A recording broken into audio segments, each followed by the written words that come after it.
Hello,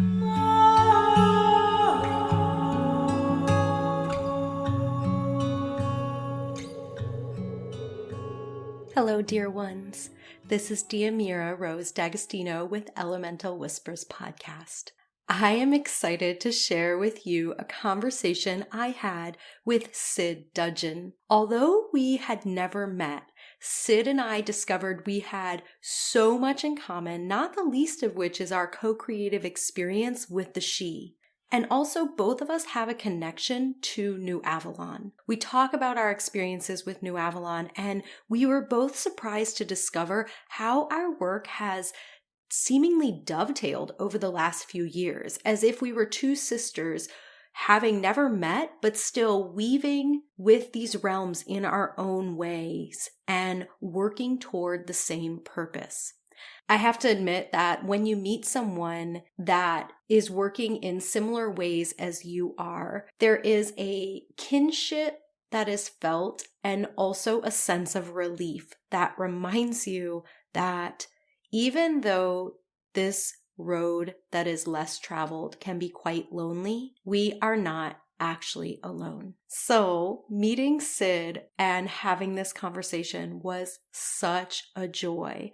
I loved hearing all about her work with the she over the last 3 years, her journey, how it all came about. And while our background of studies differs, both Cyd and I have a really strong affinity for the heart as a foundation for spiritual work and co-creative partnership with spirits and other beings of Gaia. During our conversation, you're going to hear Cyd discuss David Spangler and how his work catalyzed her own connection with the she. She mentions David Spangler's card deck of the she, which he co-created with Jeremy Berg of the Lorien Association, as well as his she contact, Mariel. I will link to all of those in the show notes. I'll also link to the episode I did on Avalon, past, present, and future, so that you can have a little more context on this subject if it is of interest to you. And just in case you are not familiar with David Spangler, I'll link to an episode that we did together when he was a guest on Elemental Whispers, which I know you will love. Cyd also brings up a really fascinating distinction between the star she and the land she, which is a distinction I'm familiar with, and yet we did not really have time to unpack this as I would have loved to, and be able to discuss both the similarities and differences in how she and I experience the many different bandwidths, even within the race of the she. And lastly, I want to let you know that we dive right into our conversation. So much so that if you don't listen to her full bio, you may not grasp some of what she's alluding to in the conversation. And I don't want you to miss a thing. So I know sometimes we fast forward through bios on podcasts, but I highly encourage you to listen to her bio, let her story wash over you, because within that is context that is going to help you ground into our conversation and prepare you for all the different subjects that we touch on.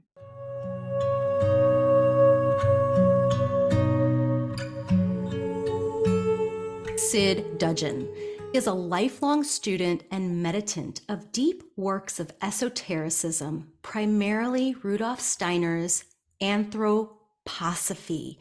She was a licensed occupational therapist in home health and hospice for 15 years and a certified music thanatologist, offering harp and voice at the bedside of the dying for 20 years. In 2020, Cyd was introduced to the she through David Spangler's Conversation with the She and the card deck of the she. Cyd immediately resonated with the she, and her subtle perception blossomed in their presence. Cyd Dudgeon has been communicating consciously with her she partner Michael for 3 years. In 2021, Michael communicated that many Sidhe are arriving to work closely with human beings. And on September 28th, 2021, the initial 101 Sidhe friends stepped closer to our world to collaborate with people. The Sidhe, who are very wise and highly innovative, decided to draw close to human beings and become more visible in response to comments indicating hardly anyone will sense the Sidhe. The co-creative possibilities with the Sidhe are emerging, and they are limitless. Cyd and her colleagues help to build communication and relationships with the Sidhe and offer meditations and energy work in service to Gaia.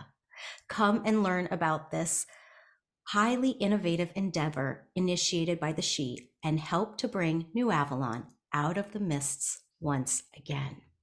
So that, my friends, is our official introduction, and we want to offer the warmest and most heartfelt welcome to our beautiful guest, Cyd Dudgeon. Welcome, Cyd, to the podcast. Thank you, Diomira. I'm so glad to be here. And I'm telling you, there are lots of Sidhe friends all around us here today too, with much joy to be here with you. Yes.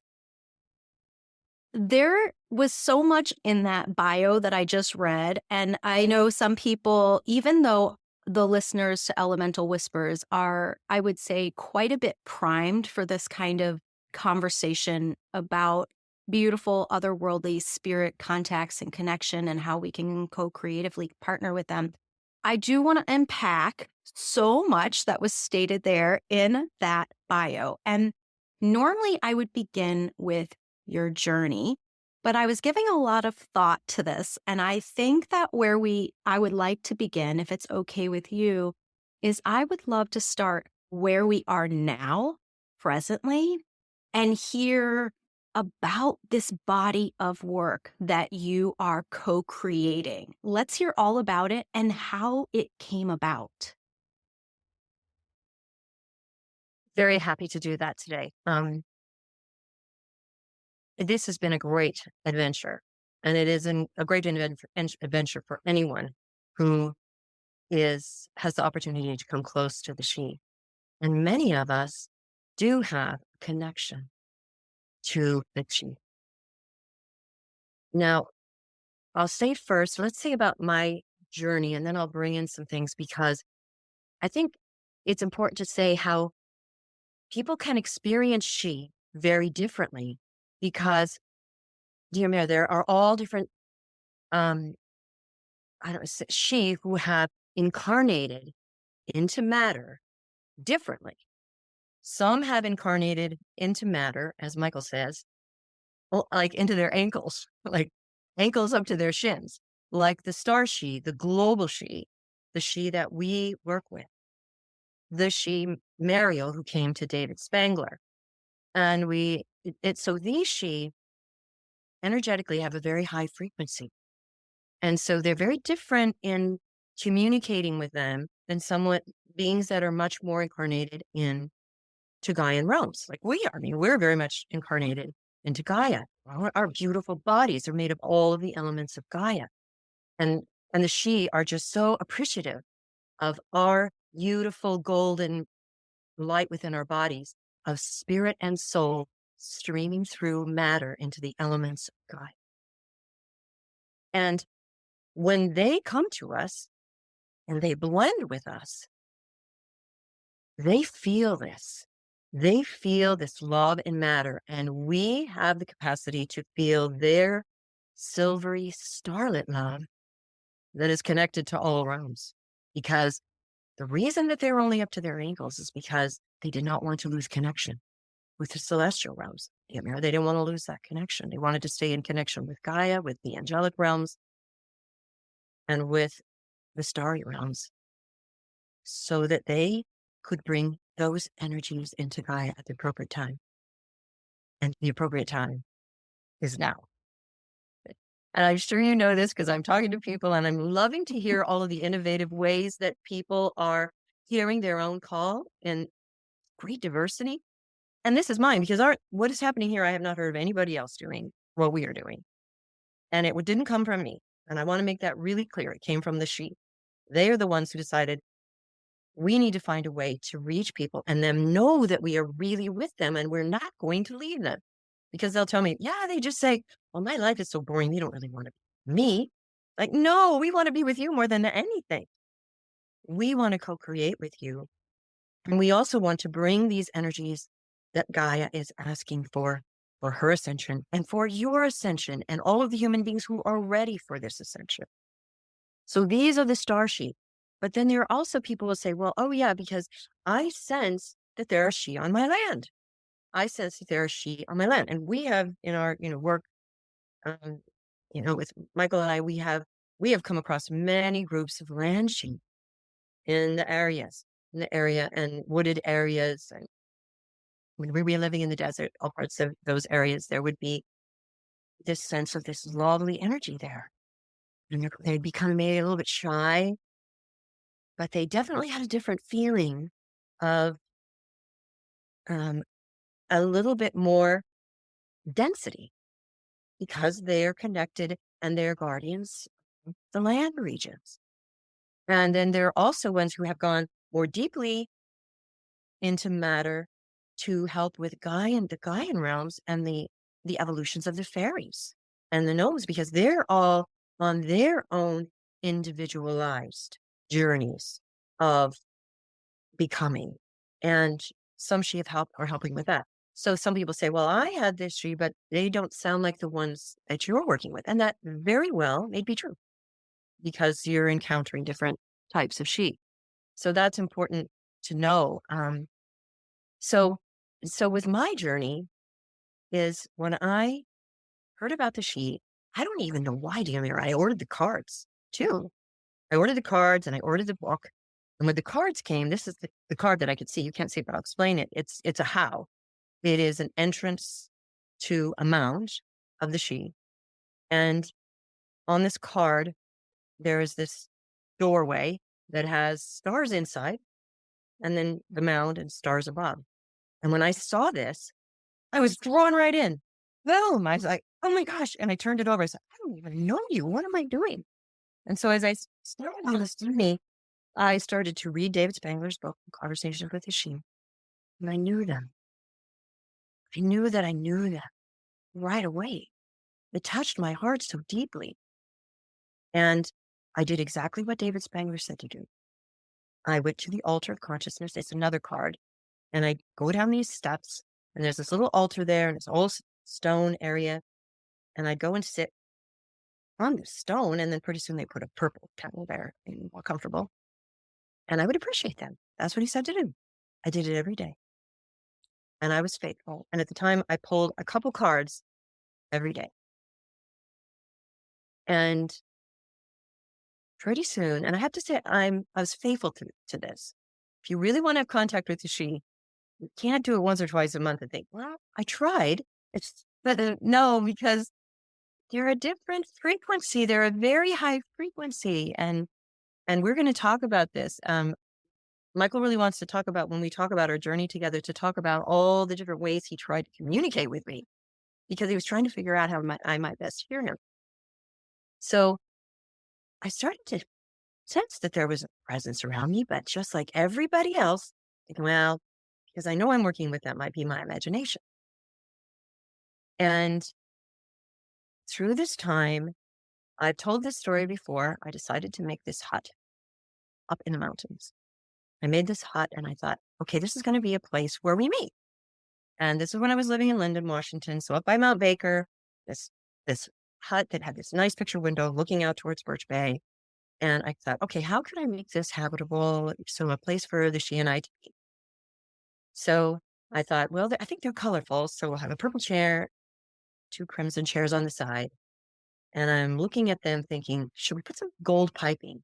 And this little boy said, how about silver?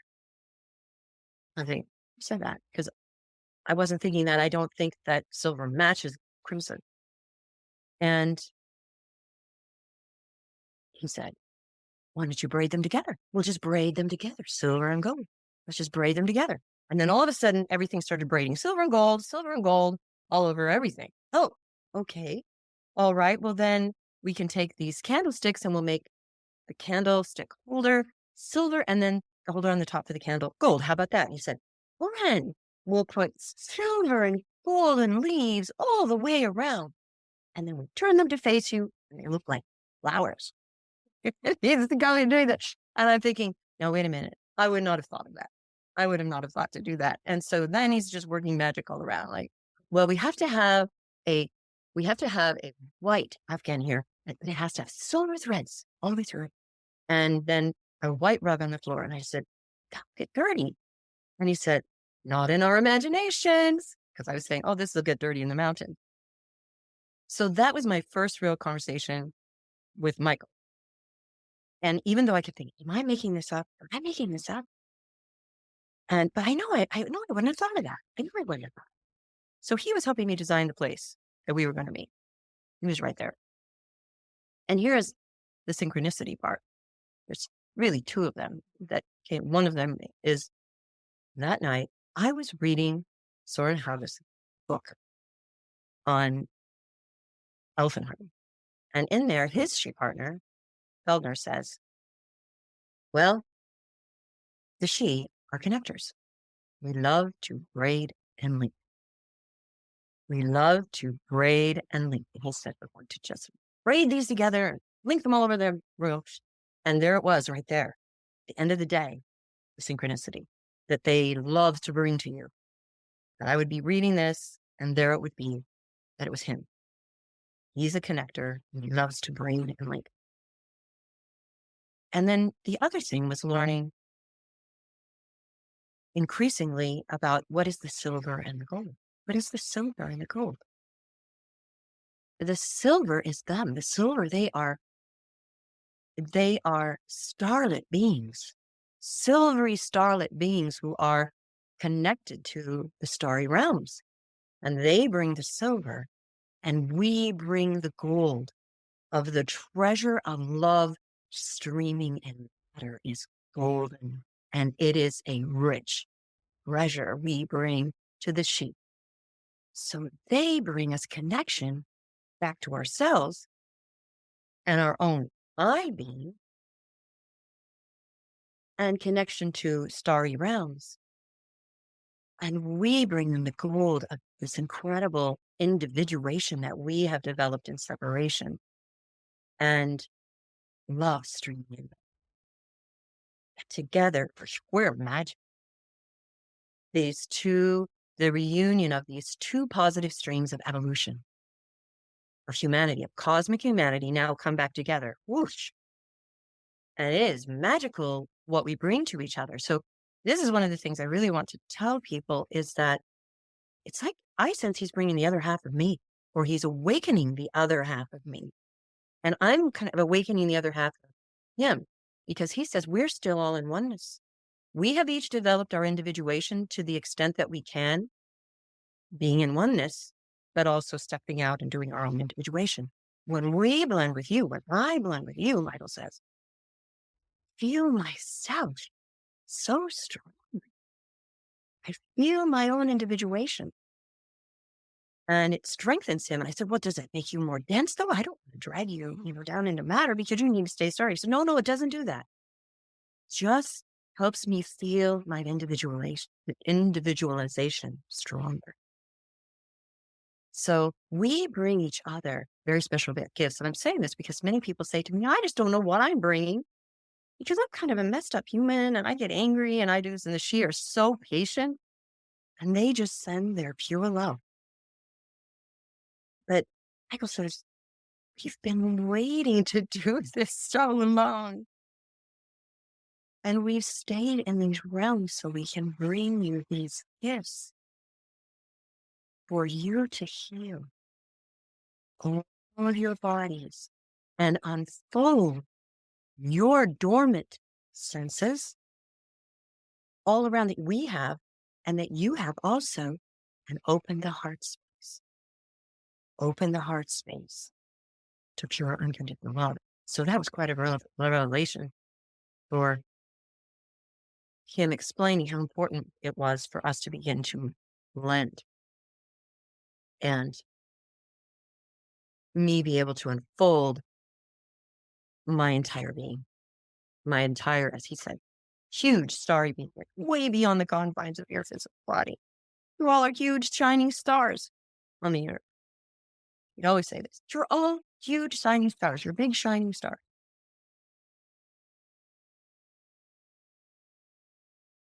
When he came to me in fullness was on October 10th, 2020.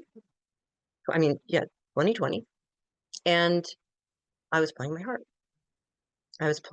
harp. And I had just enrolled in Ru Haas and Freya's Practical Magic.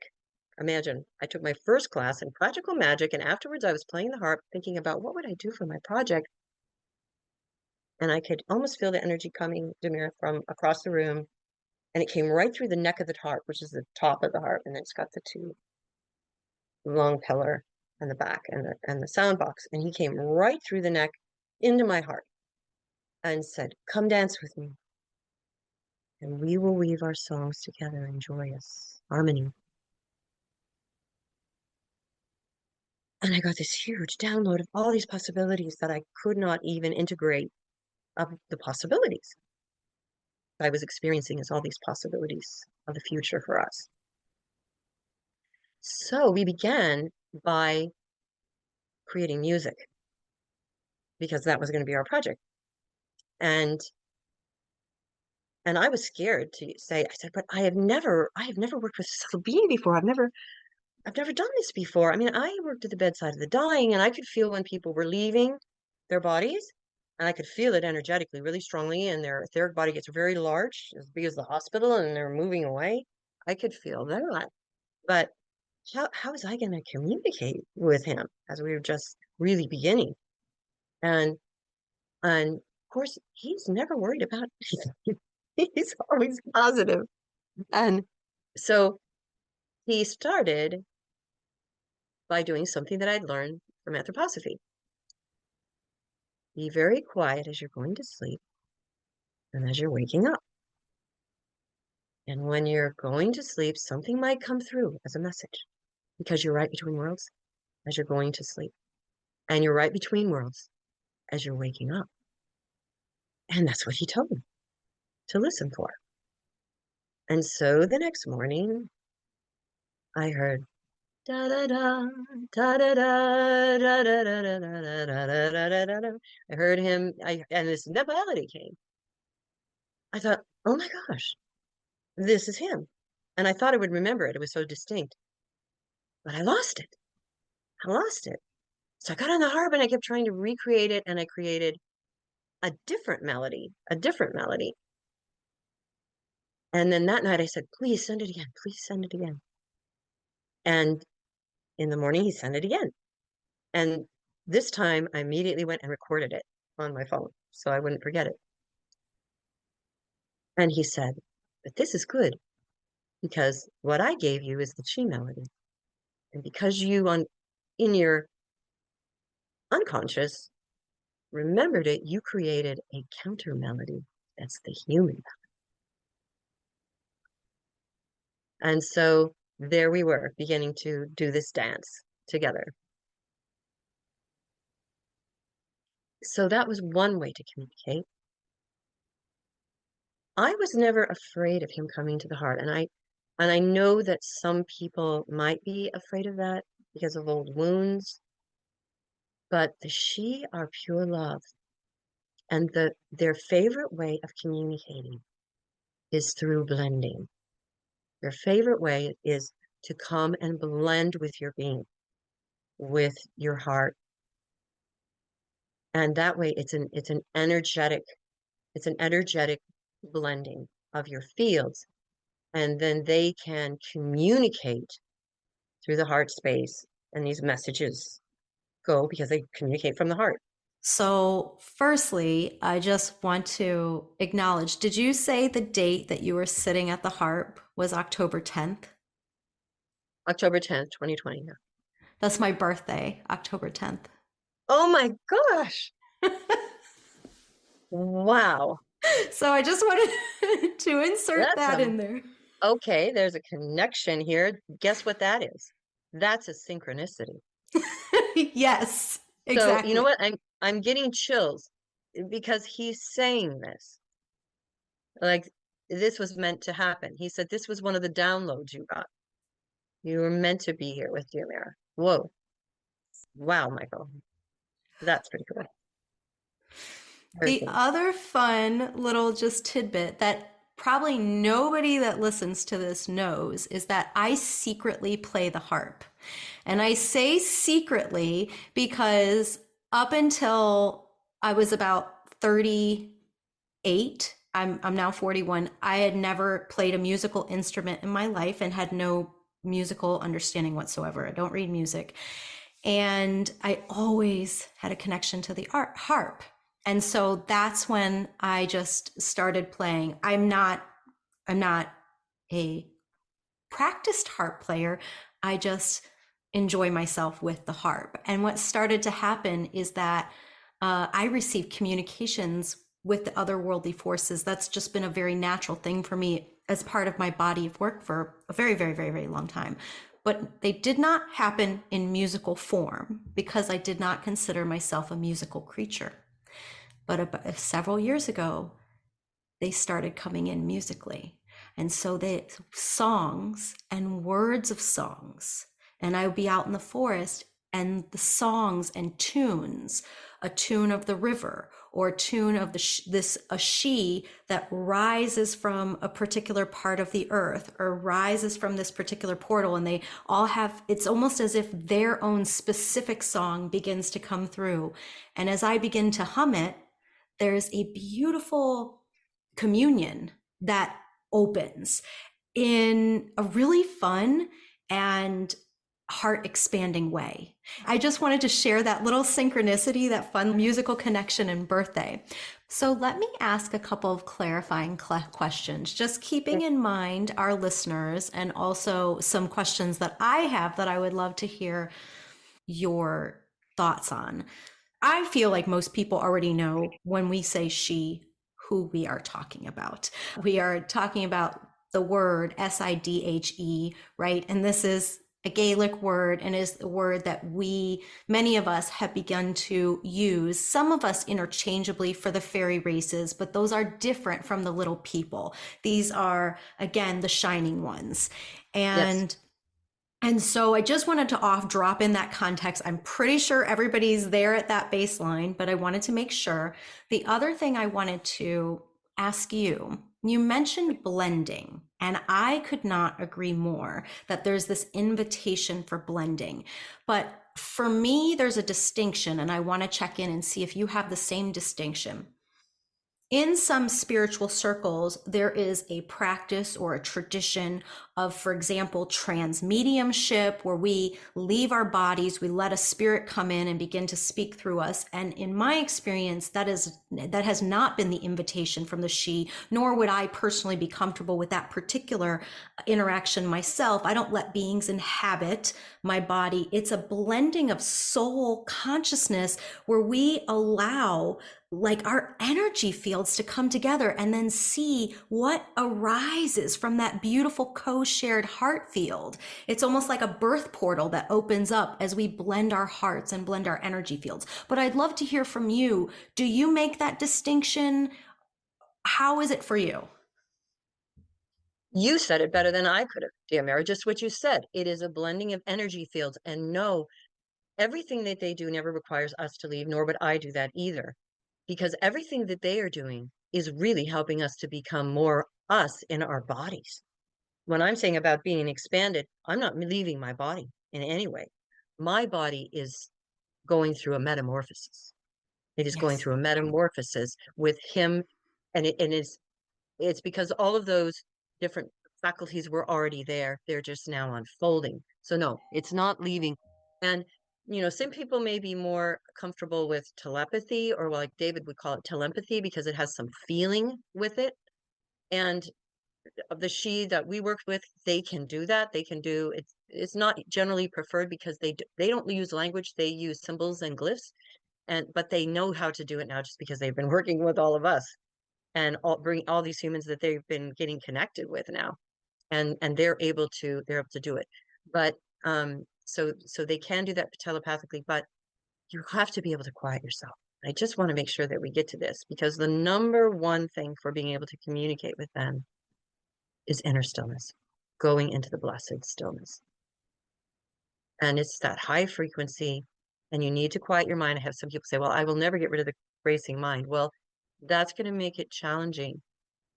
Because I tell the story of, if I'm a little bit upset in my heart, or my mind is going, like he gave me this image that he's riding on a 40-foot wave on a surfboard, going, oh, in his robes, going, I can't reach you because of the astral waves you're creating. And I'm an etheric being. I'm a wispy etheric being. And I can't reach you if you have these racing thoughts, and you have any kind of upset feeling, even inner tension. Now, it's really good that you brought that up, because very often she say, I have come close and I've brought my feeling, and they felt like this swell of feeling, which they thought was their own, but it was really our combined feeling. So this is a really another good point for people who are first with the she. If you feel like there's this tender feeling and it kind of swells a little bit, it is your she friend. Your she friend is there communicating with you, and that's what's called heart empathic, just sharing feeling, which a lot of times is the first thing people could do, is do heart empathic feeling. Or, as Michael's pointing out to me, they just send messages through the clouds, through rainbows, and through the wind. And you may just have, or just like through the wind, you might just feel a brush. Well, the first time I felt them was on the top of the head, and that's not unusual, around the crown. So those might be the first signs, and it's just a doorway. It's a doorway for them to be able to communicate more with us. And so those are the main three ways: the doing the blending of the energetic fields, as you described so well, the telepathy or telepathy, and then heart empathic. But truly, the most important is to learn inner silence. And they take us into the we do journeys with our groups and take them into deep meditations, and then we can create this wonderful human she energetic field, and we take them into this quietude, into the nothingness where everything exists and where all the creative potential lies. And they say it's the most healing space we can go to, because really all around you is the pure love of creative potential in the quietude and darkness. And that's huge. And that's something that now we're really talking to people about doing. Because, well, some people will say, well, I'm always talking to them. I'm always talking. So, well, stop talking, because that's actually not their preferred way of communication. And just listen, and quiet your whole being and listen through the heart space. There's 2 points that you've made that I really, really want to highlight. The first one is something you said way back, which was about that devotional ritual of consistency and showing up. And what I heard you say is you created this space, and I understood the hut to be, there was actually a physical space you created, not on the inner planes. Is that correct? It was on the inner. No, it was on the inner. It was on the inner planes. Okay, glad I asked that. I'm so glad you asked that. I'm sorry I didn't make that clear. No, this was all on the inner that he met me. Okay, Yep. perfect. So this was a space on the inner planes. Mm-hmm. And so, but you daily showed up. And how long did you do it daily? Like each time, was it 10 minutes? Was it an hour? And it would vary, kind of like that. It would maybe be 10 minutes to 30 minutes, but then sometimes things would begin to happen and I'd just go into this really, really quiet space, and maybe it would be 45 minutes or so. But I did do it daily, and I still do it. And I have the stone circle laid out, the stone circle of the she, which is on the back of the manual for the card deck of the she. And it is a portal to them, and it says so in that book. And Michael says actually every one of the cards is a portal to them. And I will I will definitely link to that card deck that David Spangler, and I think he Yes. created that with Jeremy Berg, right? Jeremy did the Yes, he did. artistry, the illustrations. So they Yes. created that card deck together with Mariel, their she contact, and I will link to that so everybody can see what Cyd is talking about. But this is a huge point, is that is consistency is so key. And to me, it's not that we have to show up for an hour or 2 hours or 3 hours every day. I mean, in our modern lives, we don't have that. But even if it's 10, 15, 20 minutes, it's more important to do it daily at smaller times, I think, than to do it just once a week for this long chunk of time. You're building a muscle and you're also showing your commitment. You're showing, and through that commitment, you're creating and building a trust and also, I think, a pathway. And so I just Perfect. really wanted to highlight, and I Thank cannot you. overstate this. Mm-mm. You can't, because that's what I learned too from anthroposophy. And this is what happens. You create a container and everybody knows you're going to be there and everybody shows up. And the more they showed up, the bigger the light that's streaming to the heavens. And then the more beings that want to come, especially as they're seeing this union of she and human, two different streams of cosmic humanity coming together. And that is an exciting thing to watch. They're actually really trying to communicate with each other now. Okay, well, let's tune in. And then you have a stronger energetic field to help in your communication by doing it consistently. So that it all helps to bring to birth what's happening. But I really want to get to a couple things, and one is about what's emerging now. We have been co-creating since 2020, and and in 2021, Michael came after we went to Jeremy Berg's co-creating with the She class, and Michael kept saying, "Well, many She are coming forward. They're going to work with humans. Many She are coming forward." So that's great, Michael. That's really great. And so through the summer, he left for a little while, and I was really sad because I've heard of people She having to leave and then they don't come back, or they don't come back for a long time. And then, but he would send me telepathy, and he'd send me little love bubbles. He says, "I'm just here. I'm just working with the She." He was helping bring to birth the She Alliance, which is also, people want to contact me. Is sheconnection@gmail.com if they want to contact me. And so the She all came starting September 28th, 2021, and 101 She came within a month. And we didn't know what to do with them, so we created this website that we made these portal pages, which we didn't even know were portal pages at the time. And now we energize them. I do them. I bring all the She in and energize them with the energetic field of the She, and they come blend in with me, and they go through the palms of the hands. And if you feel like you have a connection to the She and this resonates with you, please contact Michael and me. And usually when I'm reading the email, the She comes. And the way that I experience them now after working with them for a long time is their flow, Diomira. I feel them flow right through me. And so all these She came in, and I meet them and they say, "Yes, this person is connected to me. This person is connected to me." And as soon as someone asks, they come if they have a connection. And very often, if you're called, if it resonates with you, I think there is a She around, but I can't quite make connection. And this resonates with you, then contact us.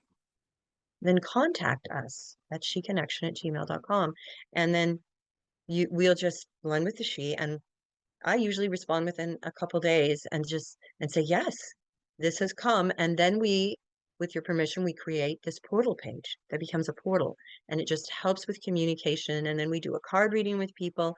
We invite them into the community where we do more attunement with the She and help guide people in their connections. It's a time to make themselves more visible to humanity who are open to them, who are lovingly open to them in goodwill, I want to say. And then we create this community of human and She's coming together, co-creating together. And we do meditations, and we do healings for Gaia, whatever she's asking us for. But then that wave came in, and then in 2022, the next wave was coming in. And Michael had told us that first he thought 2 waves would come in, maybe three. But now we're on the fourth wave of she coming in. And the waves are only the time when they come in. The first wave is the first one. The second wave is the second wave, like a year apart that they're coming in.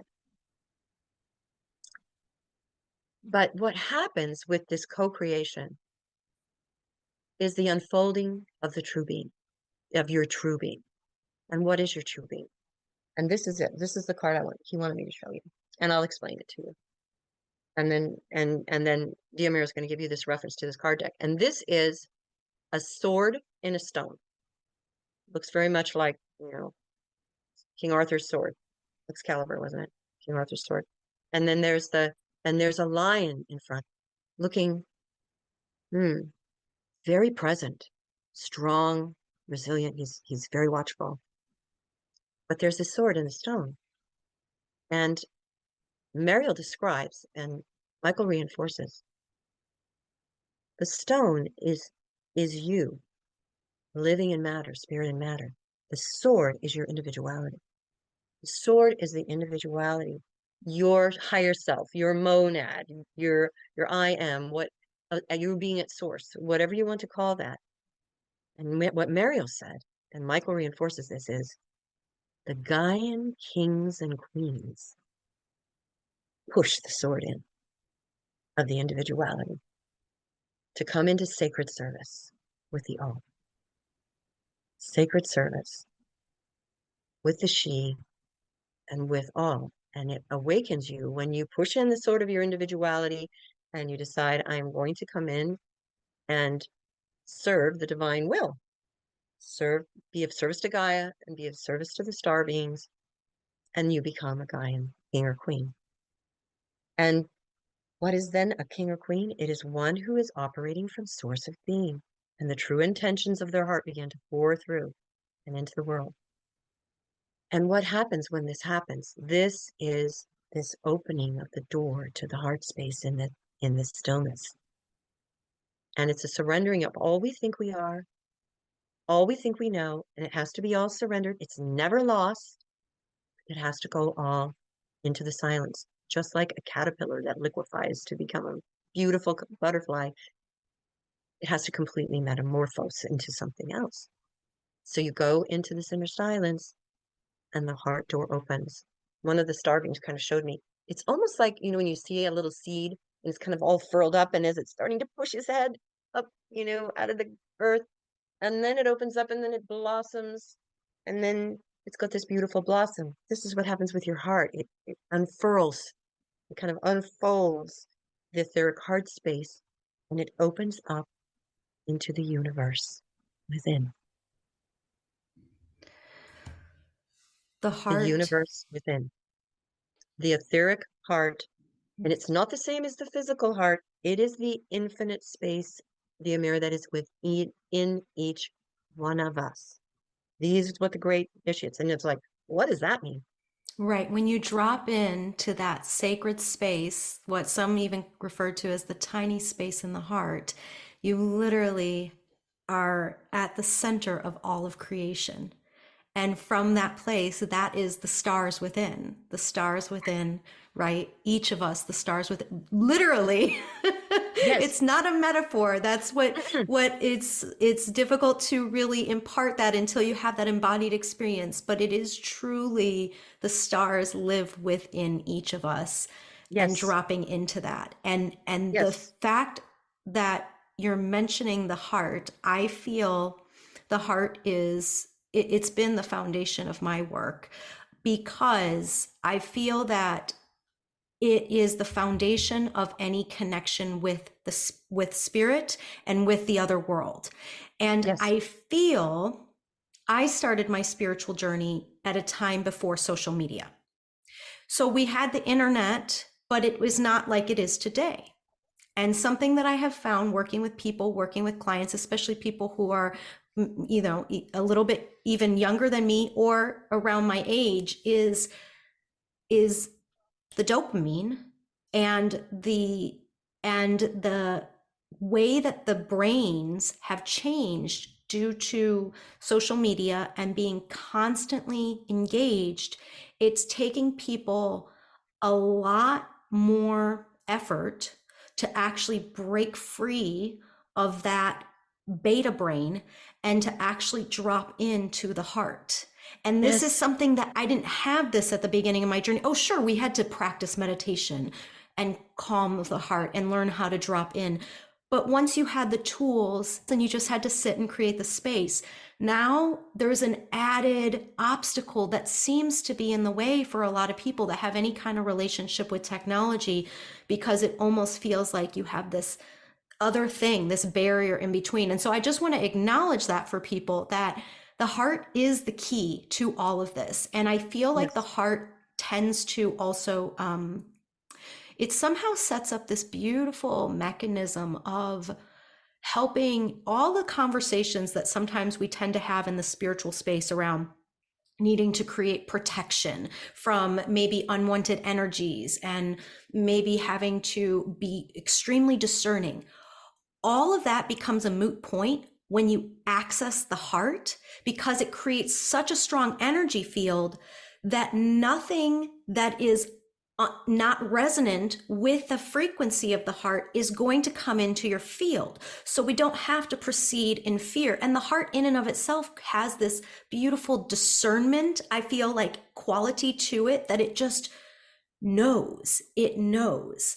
And so I want to acknowledge that for people, because the heart is the key to all of this. Literally, if you spent your life doing nothing else other than learning to awaken heart consciousness, you would truly be a great blessing to yourself and Gaia and your own soul's journey. And yet, my gosh, yes. right? And yet it's almost like all this other stuff is somewhat moot if we don't talk about this foundational piece, which is the heart, because it's the both and of, like, people say, oh, I'm making it up. If you're in your heart, it's real and it's happening. If you're so up here because you've just spent 3 hours on social media and you're in the cha-cha-cha-cha-cha-cha, and then you decide you have some, idea or spiritual message, no, you're probably making it up. And I hate to say that, but if you're in that chatter brain, that's not the still small voice within. If you drop into the heart, now what comes in? It's truth. It is absolutely truth, but we have to drop into there. So I just wanted to presence that. I love it. I totally love it. Boy, we could have huge conversations about this, Samir. Yeah, I mean, this is the evolution of humanity. What we're talking about here is opening the heart space. And he always talked about opening the etheric heart space. And he calls it heart thinking, Diomira. This is what's emerging. And so this comes to wanting to speak to you about New Avalon. What is New Avalon to us? I mean, we have it on our website, and she speak of this, and it's interesting because Michael had me read The Mists of Avalon, there's an old book, and it's by Marion Zimmer Bradley. I'm reading this book. You really want me to read this? He says, yes, but I want you to look for these spiritual indicators in it as you're reading it about why the mists cover Avalon. Why is it going away? And through the book, it became clear that the inspirations that they were getting were distorted by ego. And how they would operate with inspiration was tainted. Just like you're saying that you can have things misguided if it's coming from an ego-based place, and you think, well, you have to make this happen. Well, they don't make the things happen. Sometimes it's just not going to work. We have to walk away from this. This is not the time for this now, But the doors had to close because we were going so far into separation and our own egohood, which is really around the astral body with all of its own desires and pleasures and pains that would taint what they received. And Mariel even addressed this, that if they are trying to overlight someone who is operating from the ego, and they're feeling that they're very grandiose because the she have come to them, and this makes them some universal being of cosmic proportions rather than a humble servant, then they have to leave. Diomira, they have to leave because they're not ready to surrender the ego to serve in sacred service. And so this means that at that time, we had to go through this egohood, and the mist had to cover the white magic. It had to cover the white magic at that time. And now, those who are being called, coming back into sacred service, they're coming to meet us. Those who really, in their heart of hearts, want to serve and bring assistance to Gaia from the stars, help the Sidhe and other realms to bring these in. So what is New Avalon, they say? New Avalon starts just as we were just speaking, person to person, one person at a time, opening the heart space and bringing in the true intentions of their individuality, and then coming back into connection with Gaian realms and celestial realms. And the Sidhe really do help this. The global Sidhe really do help us with this. And you begin to create a sacred space within yourself. And then just with your own home. And then we create a portal in the home. And then we create a portal. And then the celestial realm comes in and creates like a tent. It's like it's tent of protection.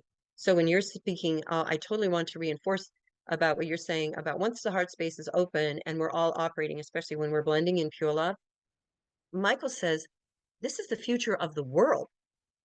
When you're operating from pure love, you are safe. And the celestials are all protecting us and guiding us in this whole collaboration. It's in community with all of the fairy beings and the devas. But we first create that space within and within our own home and overlight it.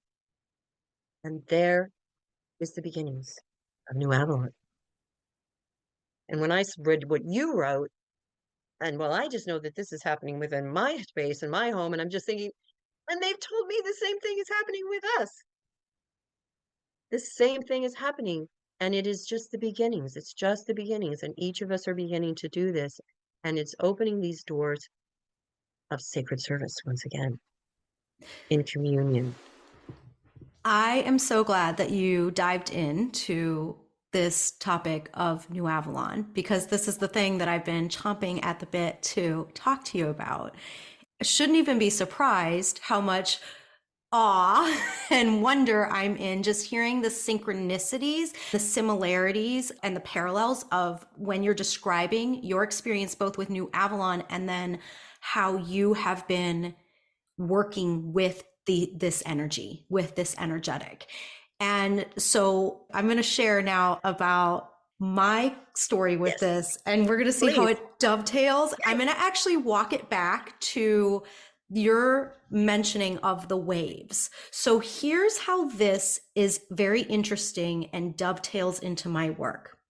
In 2020, I received information that a couple of major shifts were taking place. And one of those shifts, because of the nature of these shifts, I was guided to actually close down everything that I was working on, specifically the iteration of my mystery school and everything in connection with relationship building with the Sidhe and the fairy realms. So that was what my work had been for 15 years.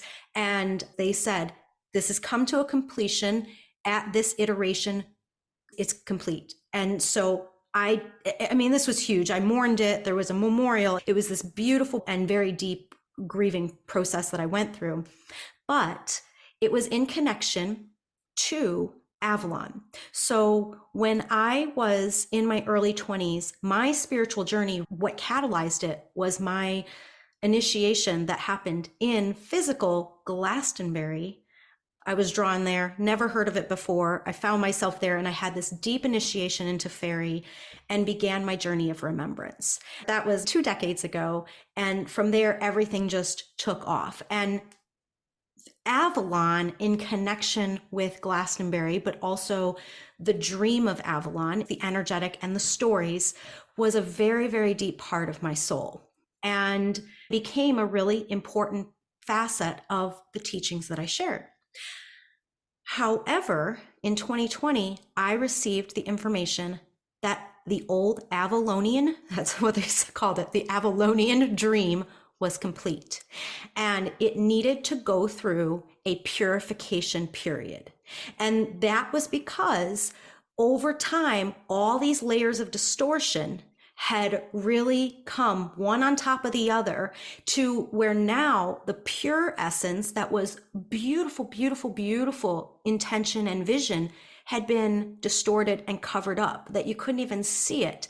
And so it was time that many stories and many beings who were playing the roles in those stories had completed and fulfilled their purpose, and this dream needed to come to completion in its current state. And so I did many things on the inner planes for an entire year supporting this completion. What I didn't know was that in February of 2021, one of my contacts, one of my she contacts, a very, very familiar, dear familial being that is close to my heart, said, "We're leaving."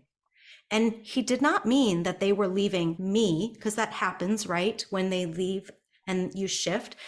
He meant that they were leaving this planetary dream, that they had completed their experience, and it had to do with being connected to the old story of Avalon. It had to do with many things, but it wasn't just him. There was a huge mass exodus of ancient fairy elders that were completing in this experience. So I held, again, through tears, a month of tears and sadness and grieving. Then I was able to stand forth and hold a fairy vigil that allowed these souls to truly be honored for the work that they had literally served for thousands and thousands of years. That was February of 2021. This mass exodus of fairy beings left the planet. Oh, there were many that still stayed, but this was a huge group that were like, we're complete with the planetary dream. I can't even conceive of it, but this is what they conveyed to me, and they were complete. And so that happened. So that you're saying this influx and wave came in later, right? Didn't you say later in 2021? Yes. So I'm and like, they came forward. Yeah, they came forward in April. So you're saying early 2021, but then these others came in early April saying, we're going to work more consciously with human beings. We're going to work more consciously. And then they all flowed in September of 2021. and to me, I'm like, oh, how beautiful and incredible to see this beautiful life, death, birth, death cycle of like creating space through those who are complete and leaving, and then allowing the space for those who are now anchoring a little bit more deeply into being in connected partnership with humanity. So that's like the first piece that I want to share, that I'm like, oh my goodness. Wow. It's amazing. Right down to your birthday, Michael. You chose Diomira's birthday because you knew we were going to meet. And he goes, yes. Yes. Yeah. Wow, Diomira. This is amazing. This is amazing. So what happened with New Avalon, and there was some overlap for me, is because I've obviously described that New Avalon, from my perspective, had this completion phase back in what I experienced as 2020. However, a couple years prior to that, one of my contacts, in fact, the one that came to me and said, we're leaving, I was on one of my annual pilgrimages to the physical lands of Glastonbury, and I got the very specific request that I would light the fires of Avalon in my land, where I lived now. And so they honored me with this beautiful flame and dispensation where I could light the flames. And it was this beautiful co-creative effort, working in tandem and partnership with the energies and beings here, of course, making sure I was in alignment with their desires and the vision for the land here. And then there were many beings that came in co-creative partnership to anchor this dream. This little seed was planted, and a little flame, a little torch was lit in the land. What I had no idea about was that over the next few years, what started to happen is this seed garden began to spring forth on the inner planes. I'm not a gardener. On the inner planes, this garden began to spring forth in connection with this ancient star forest that is part of the forest that's here as well, but there's an etheric forest that overlays it, and they have interlapping places. And within this space, a beautiful energetic began to blossom. The way that you were describing the heart blossoming, this began to blossom in the land. Something that was both the land and this new Avalon experience, but something that came with the energies together and blossom forth from it. And as a result, this beautiful golden and silver star temple basically arose and was erected here on this land, anchoring in this star temple garden.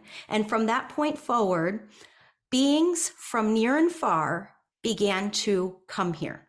There was already a she community, but now she from other places, Sasquatch, dryads, dragons, beings that I hadn't even worked with very much, began to come because there was great interest in this relational exploration that was taking place.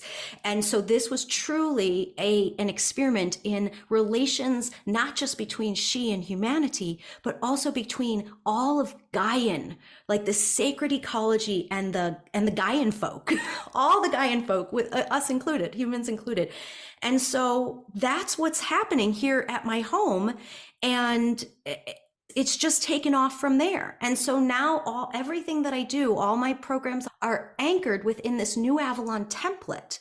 And so the New Avalon, as I understand it, it's not just here. That was very clear to me, that there was going to be star gardens and places all over Gaia that were going to spring up in their own expression that was in relationship with the land where they were, not a duplicate of what I've got going on here. And they were going to spring up and allow this flowing energy that was New Avalon, which was this new energetic dream, to come forward. And that I was just one of the many examples and templates that was unfolding here. And so that's been this magic. And what's so cool is the way that you describe the portal that you've created on the internet.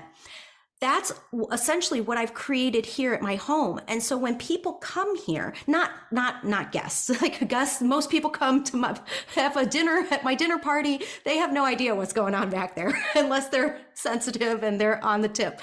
But guests that do come specifically for this, they come and it's like a portal where they meet in pure love. So it's not just any beings coming in. No, it's beings that deeply want to connect at the heart frequency of love. Yes. Coming here, and people have gone away having she contacts, having she beloveds, having beloveds from the other world. And now they've formed this beautiful connection because this portal space allowed for that connection to happen. So I'm like literally hearing a mirror of another way it's being done, but similar and yet so unique and you and perfect. And this is why I'm jumping out of my seat.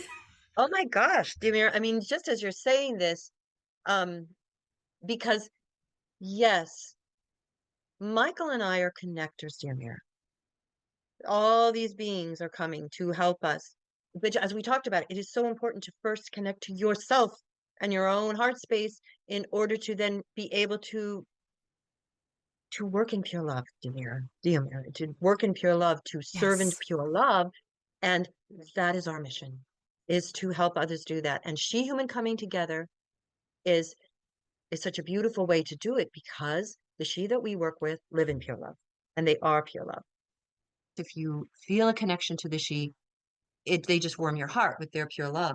But then I just wanted to just comment too, that as we're, we're helping people to, she are helping people to connect to our own individuality, to their Gaian allies, to their starry allies. We have guides, wonderful guides, Arcturus, Zydian and Sirius, and that help us all the time. But then they're streaming down within our land of New Avalon to help us help people. This is what's happening in with our service. But then we get to talk to individualities who are, I am going to create this whole new area that is going to be the new dawn in my land. And then there's going to be the community of all of the beings working together, and then the she partners coming in, and we're going to just pour pure love all through and work in harmony with one another and honor and cooperate together with all realms, with the land she, with the fairy realms, with the devas, with the great ents of the old trees. We're going to all work cooperatively in love. And so then we help other people launch on their own mission. And wow, it's so fun to talk to you. My heart is so full. It's like, I finally met her, Michael. That's what I feel. I finally got to meet you. I had to wait till I'm 67 tomorrow. My birthday. Oh my, your birthday is tomorrow? Yes. Oh my goodness, happy birthday! What a blessing to... I have to wait till I'm 67 to meet her, Michael. Come on. What Yes. a blessing to be probably one of the first people to wish you a happy birthday. Yes. Thank you. How Thank special. you. Wow. My heart is so full, and so is Michael's.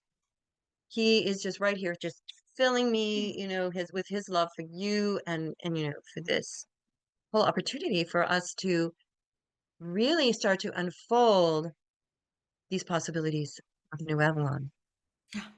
The New Avalon of each person's true intentions of their individuality to come in and work cooperatively with others who, there are 4 of us who have come together now who are learning to be with our expanded hearts in one heart, because the she are in oneness, Diomira. And we call ourselves the one heart with our she partners. And then we all blend together. And then we receive our guide. We receive guidance. There's just so much emerging. And the possibilities, as you're saying, with the energies now, the she is just saying, please receive these. These are coming in now. It's a completely different world that is unfolding with all of the multidimensional energies coming through, and they're continually pointing this out. But even when Michael came 3 years ago, it's a different world. But here's the card.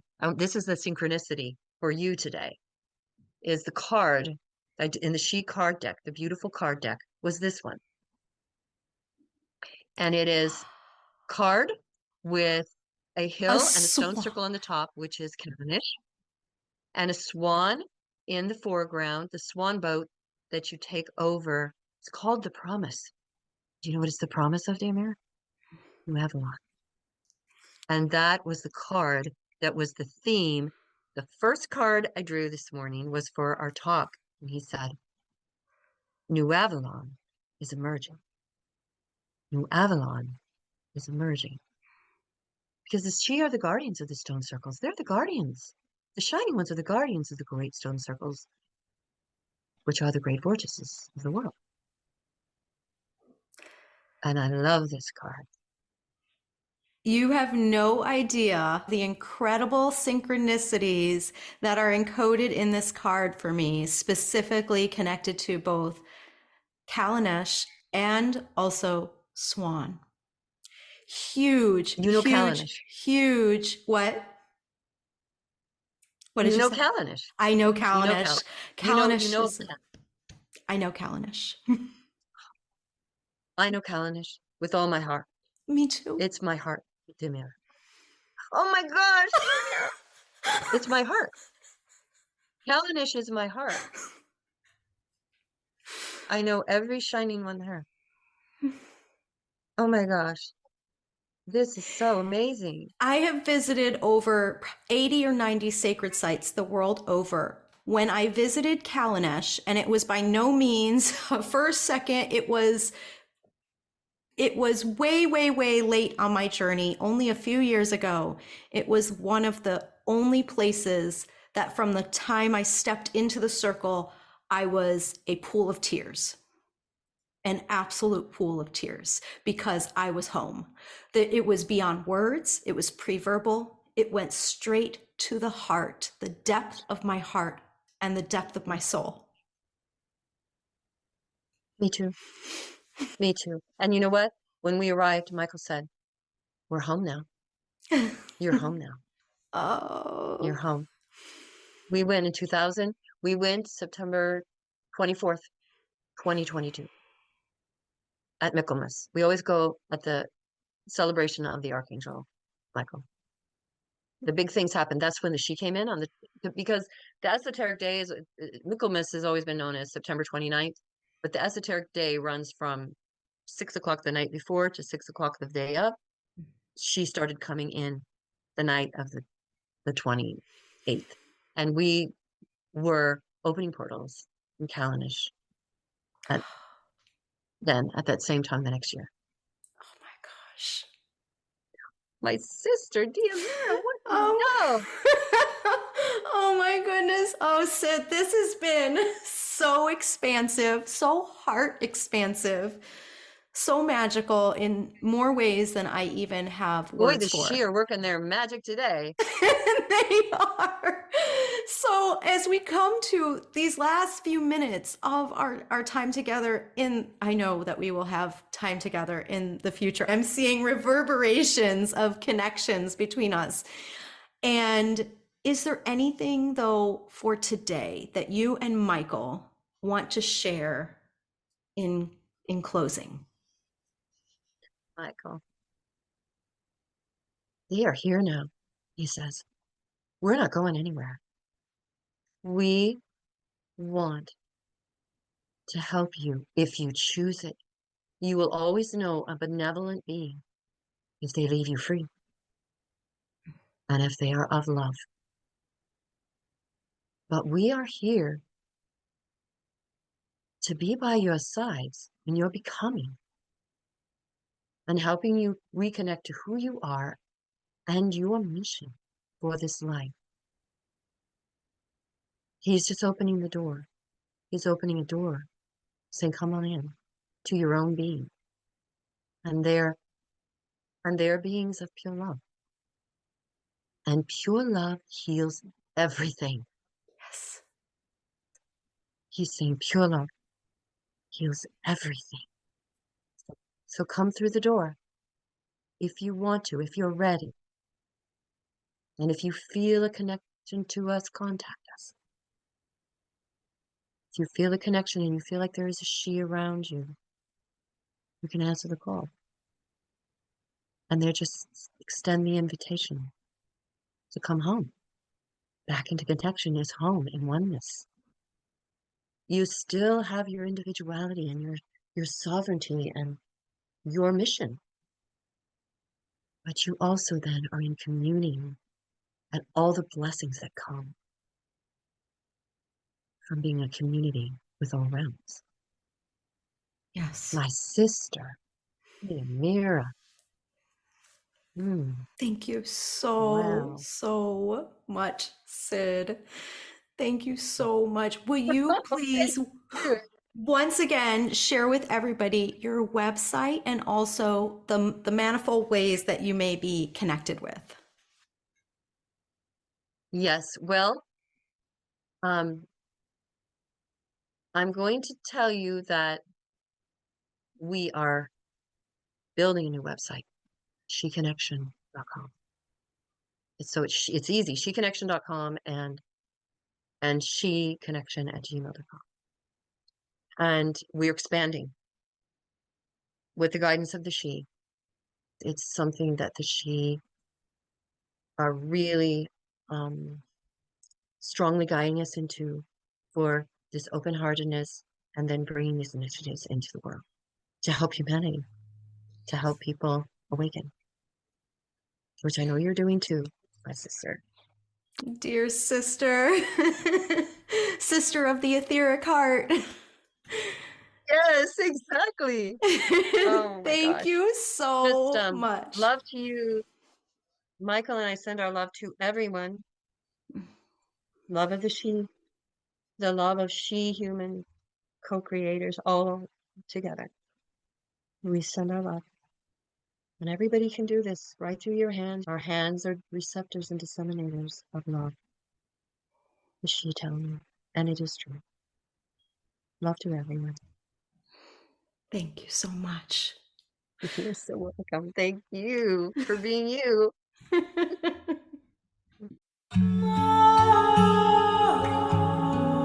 Thank you so much for gathering with me in this space. I am clearly on a mission to re-enchant the world through these mythic story weavings and sharing of these expansive and thought-provoking topics.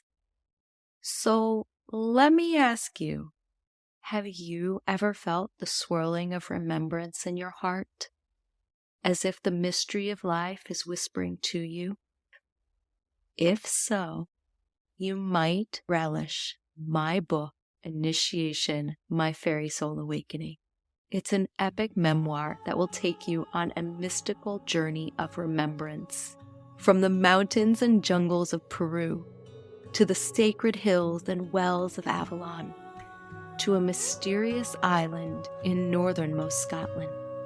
This book is an odyssey encoded with living myth, magic, and mystery. It's a tale of healing, synthesis, and becoming. But it's not just my story. It's a story that resonates with the human condition, our struggles, our triumphs, and for those of us who feel an inexplicable but very palpable connection to faery. I invite you to immerse yourself in this transformative adventure, to explore the depths of your own soul as you journey alongside me. So, my dear listeners, I encourage you to visit my website at diomirarose.com to find out more about the book, or hop over to wherever you purchase your books and get your copy today. Thank you so much for being a part of the Elemental Whispers community. Stay tuned for more enchanting stories and encoded transmissions. Until next time, may your path be filled with blessings and the wisdom of this world.